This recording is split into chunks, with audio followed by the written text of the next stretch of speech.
આજે આપણે ધોરણ 10 નું રાસાયણિક પ્રક્રિયા અને સમીકરણનો બીજો લેક્ચર આપણે સ્ટાર્ટ કરીએ છીએ।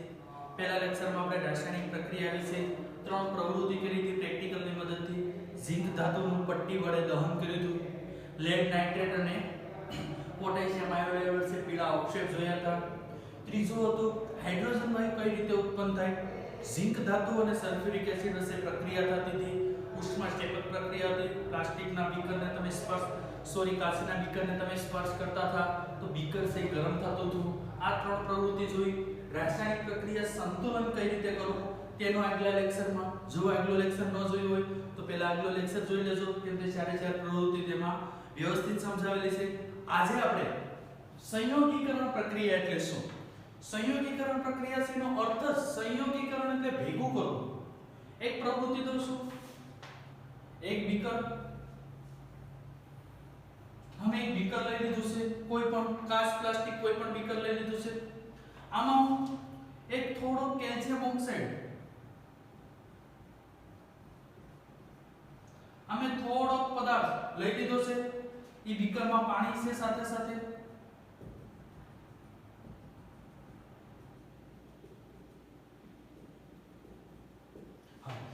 બીકરમાં આપણે શું શું લીધું છે અહીંથી લઈ લઈએ, વોટર એટલે પાણી, બીજો આ પદાર્થ શું છે કેલ્શિયમ ઓક્સાઇડ,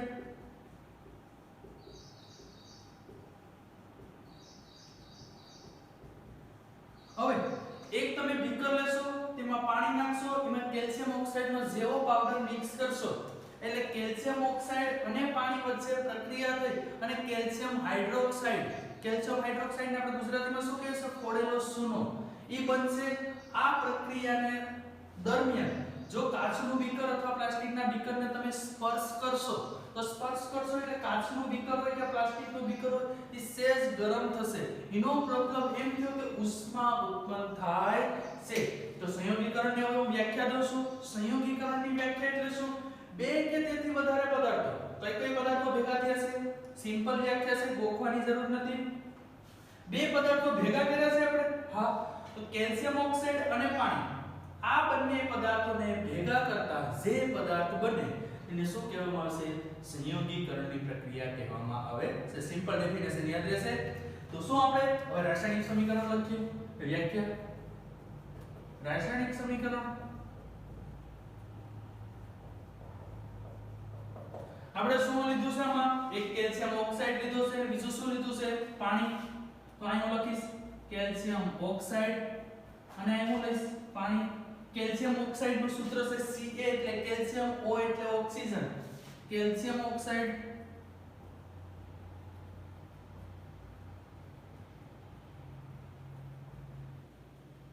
અહીં શું છે પાણી, કેલ્શિયમ ઓક્સાઇડ અને પાણી વચ્ચે પ્રક્રિયા થઈ કેલ્શિયમ હાઇડ્રોક્સાઇડ બને છે, અહીં લખના કેલ્શિયમ હાઇડ્રોક્સાઇડ, કેલ્શિયમ હાઇડ્રોક્સાઇડ।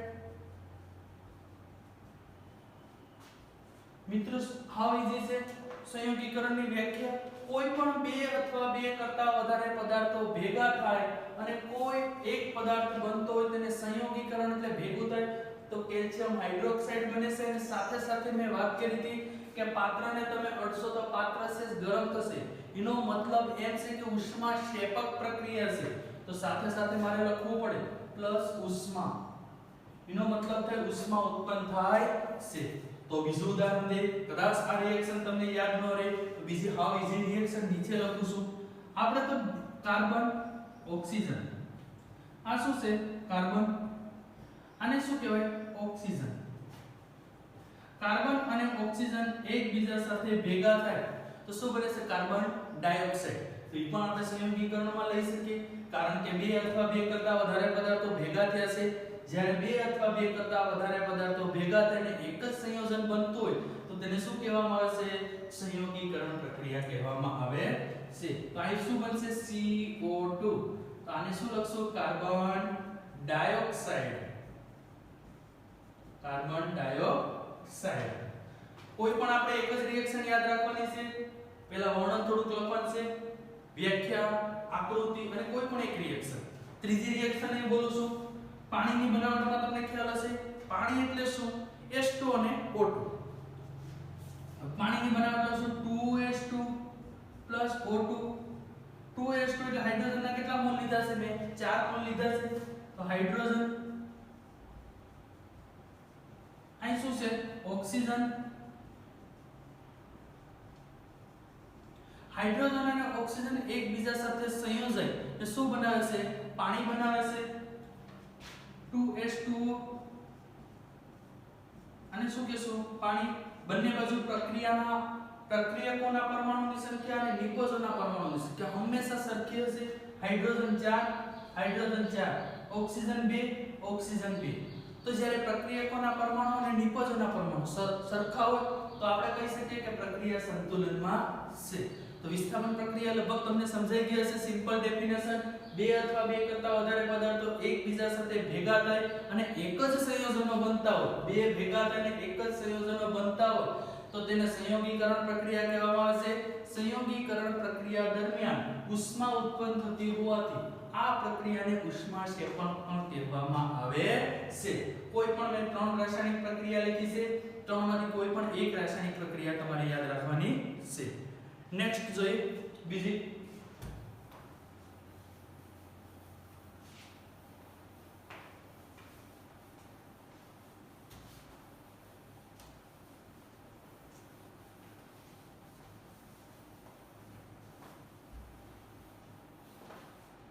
આના પછી જે છે વિઘટન પ્રક્રિયા એટલે શું?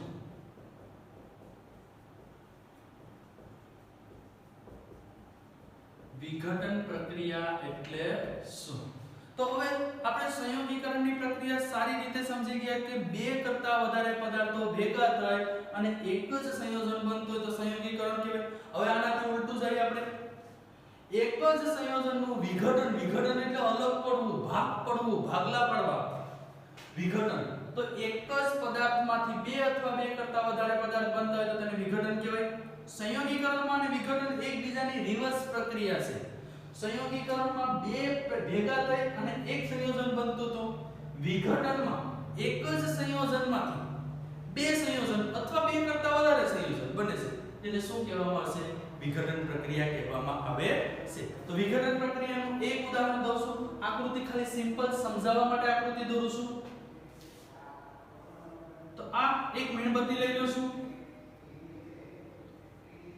હવે મીણબત્તી મેં લઈ લીધી છે. મીણબત્તી એક ટેસ્ટ ટ્યુબ લઉં છું. એક ટેસ્ટ ટ્યુબ.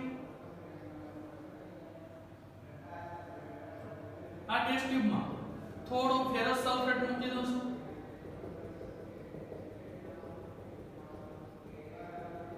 હવે આ શું છે મેં લખ્યું છે હું લખી નાખું છું. આને મીણબત્તી કહેશું. આને શું કહેશું? Ferrous sulphate. ફેરસ સલ્ફેટ નું સૂત્ર શું થાય છે? FeSO4. તો હું પ્રવૃત્તિ સમજાવું છું. મેં બીજું કઈ સ્ટેન્ડ પેન લખી લીધું. એક ટેસ્ટ ટ્યુબ છે. ટેસ્ટ ટ્યુબ એટલે કસનળી. એક કસનળીમાં મેં ફેરસ સલ્ફેટ લીધું છે. ફેરસ સલ્ફેટ ખાસ કરીને આસા લીલા પડતા રંગનો હોય છે. આ ફેરસ સલ્ફેટને તમે મીણબત્તી વડે અથવા જો તમારી પાસે સ્પિરિટ લેમ્પ હોય તો સ્પિરિટ લેમ્પ હોય તો વધારે સારું.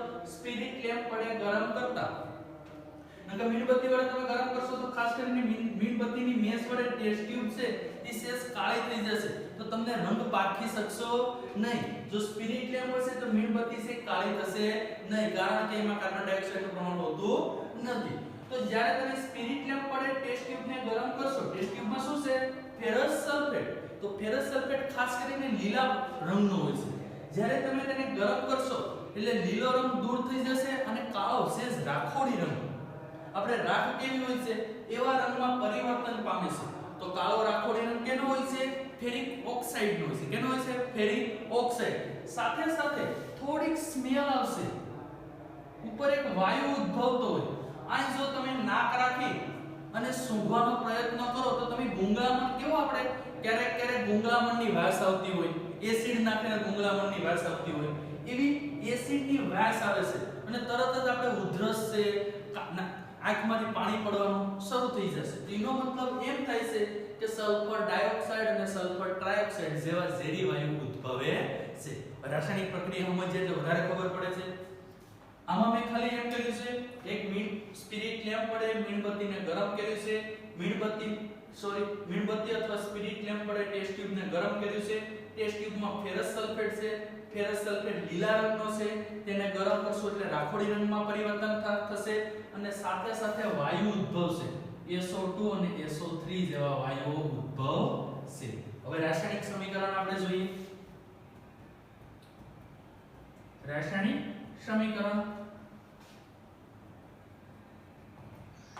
સમીકરણ માં શું થશે? શું લીધું છે મેં પહેલા FeSO4. હું અહીં લખું છું FeSO4. મેં શું કર્યું છે? આને ગરમ કર્યું છે. ગરમ કર્યું છે એનો મતલબ શું થાય? ઉષ્મા આપી છે. હું અહીં લખીશ ઉષ્મા, અથવા ખાલી ટૂંકમાં લખવું હોય તો આ નિશાની એટલે ડેલ્ટા. ડેલ્ટા એટલે ગરમ કરો. ફેરસ સલ્ફેટને જ્યારે હું ગરમ કરું તો લીલામાંથી કેવો રંગ થતો હતો? કાળો રાખોડી રંગ અથવા આસો રાખોડી રંગ. તો ferric oxide Fe2O3 ferric oxide અને સાથે સાથે દુર્ગંધ વાળો વાયુ ઉત્પન્ન થયો હતો અને ફેરસ સલ્ફેટ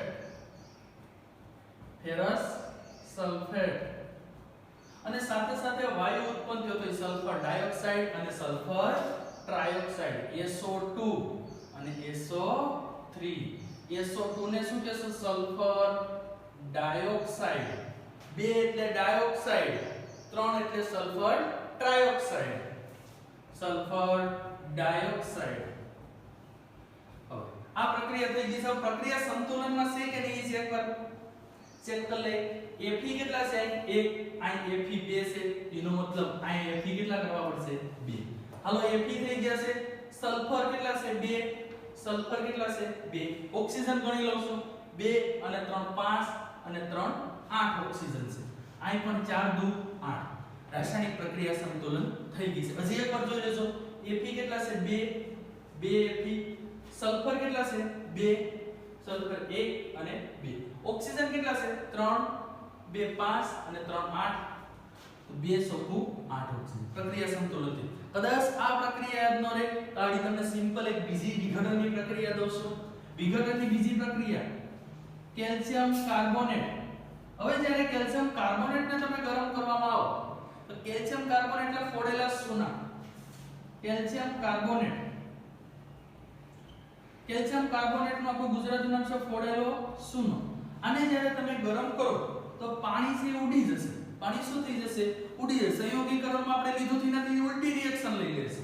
તો કેલ્શિયમ ઓક્સાઇડ અને પાણી સંયોગીકરણમાં આ બેમાંથી આપણે આ પદાર્થ બનાવતા હતા.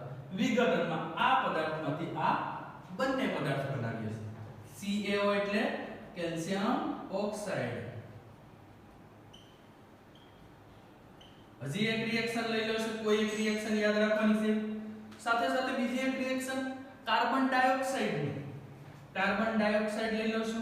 કાર્બન ડાયોક્સાઇડમાંથી કઈ કઈ તત્વો દૂર થશે? કાર્બન અને ઓક્સિજન C+O2. તો તમને સંયોગીકરણની એક રિએક્શન આવડતી હશે તેના ઉપરથી બંને રિએક્શન આવડશે. આને લખી નાખું છું કાર્બન ડાયોક્સાઇડ અને સાથે સાથે કાર્બન પ્લસ ઓક્સિજન. અહીં શું થશે? ઓક્સિજન. તો એક વાર થઈ ગયું છે. વિઘટન પ્રક્રિયા એટલે શું? જ્યારે એક જ પદાર્થને ગરમ કરતા એક જ પદાર્થમાંથી એક કરતા વધારે પદાર્થો ઉદ્ભવે છે તો તેને વિઘટન પ્રક્રિયા કહેવામાં આવે છે. હવે વિઘટન પ્રક્રિયા થઈ ગઈ છે સંયોગીકરણ પ્રક્રિયા. તો આ તમને જો બે રિએક્શન યાદ હોય તો સંયોગીકરણ પૂછે તો આ બંનેમાંથી આ બંને, આ બંનેમાંથી આ, ને જો વિઘટન પૂછે તો આમાંથી આ બંને. તો આ રીતના યાદ રહેશે. ત્રીજો ટોપિક છે આજનો વિદ્યુત વિભાજન એટલે શું?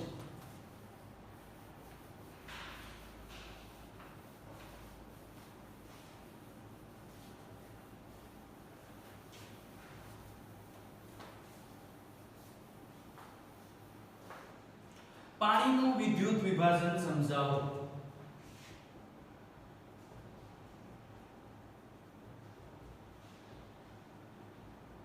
પાણીનું સમજાવો.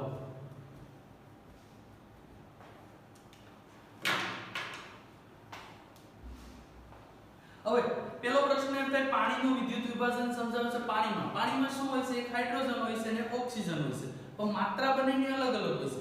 હું H2O નું સૂત્ર લખી નાખું છું. પણ હાઇડ્રોજન 2 હોય છે અને ઓક્સિજન કેટલા હોય છે? 1. તો એનું વિદ્યુત વિભાજન જ્યારે કરશો તો હાઇડ્રોજન કેટલા ગણો મળશે? 2 ગણો. ઓક્સિજન કેટલા ગણો મળશે? 1 ગણો મળશે. હાલો, પાણીનું વિદ્યુત વિભાજન માટે એક પ્રવૃત્તિ છે. એક પ્રવૃત્તિમાં કરું છું, આકૃતિ દોરવાનો ટ્રાય કરું છું. એક બીકર લીધું છે, કાચનું બીકર લખી નાખું છું. કાચનું બીકર અથવા પ્લાસ્ટિકનું બીકર લખી નાખું છું. પ્લાસ્ટિકનું બીકર લઈ લીધું છે. આમાં બે ટેસ્ટ ટ્યુબને ઊંધી ગોઠવું છું. જોજો,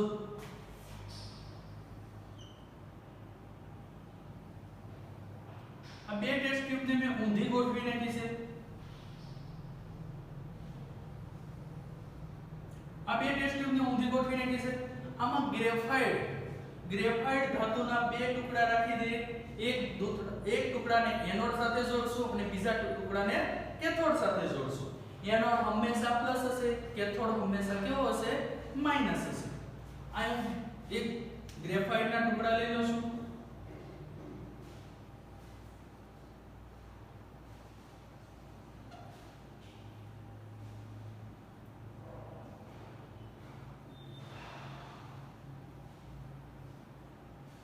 અહીં હું લખી નાખું છું. આ શું છે? ગ્રેફાઇટ. આ શું છે? એનોડ. એનોડ હંમેશા કેવો હશે? પ્લસ. આ બાજુ શું હશે? કેથોડ. કેથોડ હંમેશા કેવો હશે? માઈનસ. હવે આ લખવું તો લખી નાખું છું પર્સનલી. હવે કેથોડ એનોડ પ્લસ છે, કેથોડ શું છે? માઈનસ. આ બંનેને હું એક સાપ રાખું છું, કળ કહું છું અથવા સ્વિચ, અને સાથે સાથે 100 વોલ્ટની બેટરી. 100 વોલ્ટની બેટરી, એક પ્લસ છે એક માઈનસ. હવે પ્રક્રિયા સાથે સમજાવી દઉં છું. એક પ્લાસ્ટિકનું બીકર લેવાનું છે. ઈ પ્લાસ્ટિકના બીકરની અંદર બે કસનળીને ઊંધી રાખવાની છે. અહીંથી વચ્ચેથી રબરનું બુશ મારી હોલ પાડવાનું છે અને એક બેને ગ્રેફાઇટ છે એની અંદર મૂકવાના છે. એક ગ્રેફાઇટનો સળિયો છે એને એનોડ તરીકે વધશે, બીજો ગ્રેફાઇટનો સળિયો છે કેથોડ તરીકે વધશે. હંમેશા એનોડ પ્લસ હશે, કેથોડ શું હશે? માઈનસ. હવે એનોડ અને કેથોડને એક સ્વિચ એટલે કળ એની સાથે અને 100 વોલ્ટની બેટરી સાથે જોડીશું. આખો પરિપથ પૂર્ણ થઈ ગયો છે. હવે જ્યારે બેટરી ચાલુ કરવામાં આવે તો વિદ્યુત પ્રવાહનું વહન થશે. તો આની અંદર પાણી હશે.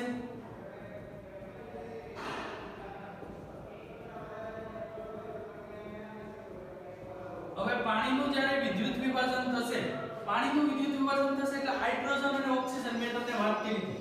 હવે બે ટેસ્ટ ટ્યુબ આપણી પાસે છે. હાઇડ્રોજન ક્યાં જશે અને ઓક્સિજન ક્યાં જશે? હાઇડ્રોજન હંમેશા પોઝિટિવ હોય છે 20 ભાગ અને ઓક્સિજન ઉપર હંમેશા નેગેટિવ 20 ભાગ હોય છે. તો હાઇડ્રોજન પોઝિટિવ છે તો એ નેગેટિવ પાસે જશે, કારણ કે આપણા ચુંબકના સમાન ધ્રુવો છે હંમેશા અપાકર્ષણ ધરાવે, વિરુદ્ધ ધ્રુવો હંમેશા આકર્ષણ ધરાવે છે. તો પ્લસ છે એ હંમેશા માઈનસ પાસે જશે અને હંમેશા માઈનસ છે હંમેશા ક્યાં જશે? પ્લસ. તો આ જે વાયુ ઉદ્ભવશે, આ વાયુ ને આ એક વાયુ ઉદ્ભવશે, તો આ વાયુ હશે એ નેગેટિવ પાસે કયો હશે? હાઇડ્રોજન વાયુ હશે. હાઇડ્રોજન વાયુ. અને આ જે હશે એ કયો વાયુ હશે? ઓક્સિજન વાયુ હશે. તો આવો પ્રશ્ન થાય કે કઈ રીતે ખબર પડે કે હાઇડ્રોજન વાયુ છે કે ઓક્સિજન? તો બંને ટેસ્ટ ટ્યુબને પછી લઈ અને એક સળગતી અગરબત્તી તમે બાજુમાં લઈ જશો, એટલે જે ઓક્સિજન વાયુ હશે તે આગ લગાડવામાં મદદ થાય છે. એટલા માટે મીણબત્તી જે તમે અગરબત્તી લઈ ગયા છો એ સળગવા વળગી જશે. અને જો હાઇડ્રોજન વાયુ હશે તો મીણબત્તી જેવી તમે લઈ જશો તો ધડાકા દઈને સળગશે, કારણ કે હાઇડ્રોજન વાયુ છે એ એ અમુકનો આગ લગાડવામાં અથવા વિસ્ફોટક તરીકે ઉપયોગ થાય છે. તો આ બંનેને આપણે પારખી શકીએ. બીજી એક રીતે પારખી શકીએ. હાઇડ્રોજનના અણુ ગણો, ઓક્સિજનના અણુ ગણો. તો હાઇડ્રોજનના અણુ છે એ ઓક્સિજનના અણુ કરતા ડબલ હશે, કારણ કે હાઇડ્રોજન કેટલા છે? 2. તો કદાચ હાઇડ્રોજનના અણુ 10 મેળવો તો ઓક્સિજનના અણુ કેટલા મળશે? 5 મળશે. આ રીતનું વિદ્યુત વિભાજન થઈ શકે છે. એક રાસાયણિક પ્રક્રિયા જોઈએ વિદ્યુત વિભાજનની અંદર. રાસાયણિક પ્રક્રિયા કઈ રીતે થાય છે? રાસાયણિક પ્રક્રિયા આપણે શું લીધું? તો આમાં લીધું છે શું? પાણી લીધું છે, વોટર. તો અહીં રાસાયણિક પ્રક્રિયા લખું છું 2H2O. પાણીનું જ્યારે વિદ્યુત વિભાજન થયું, વિદ્યુત વિભાજન, પાણીનું વિદ્યુત વિભાજન થાય તો શું બને છે? હાઇડ્રોજન અને ઓક્સિજન. 2H2 O2. આ રીતનું લખી શકાય. ઘણા કે સાહેબ આપણે બે અણુની જગ્યાએ એક અણુ લીધો, એક અણુ હોય તો આ રીતના લખી શકાય. H2O નું તમે વિદ્યુત વિભાજન કરો 2H પ્લસ ઓક્સિજન એક જ છે, ઓક્સિજન એકલો અસ્તિત્વમાં રહી શકતો નથી. તો O2 બે વડે ભાંગો એટલે ઓક્સિજન કેટલો આવશે? 1. કોઈ પણ એક રિએક્શન લખી શકો છો. આ થયું પાણીનું વિદ્યુત વિભાજન. બસ હવે લાસ્ટ લેક્ચર, ત્રીજો લેક્ચર છે એમાં વિસ્થાપન પ્રક્રિયા, દ્વિવિસ્થાપન પ્રક્રિયા અને ઓક્સિડેશન અને રિડક્શન, આ ત્રણે ત્રણ પ્રક્રિયાનો સમાવેશ થશે. આભાર.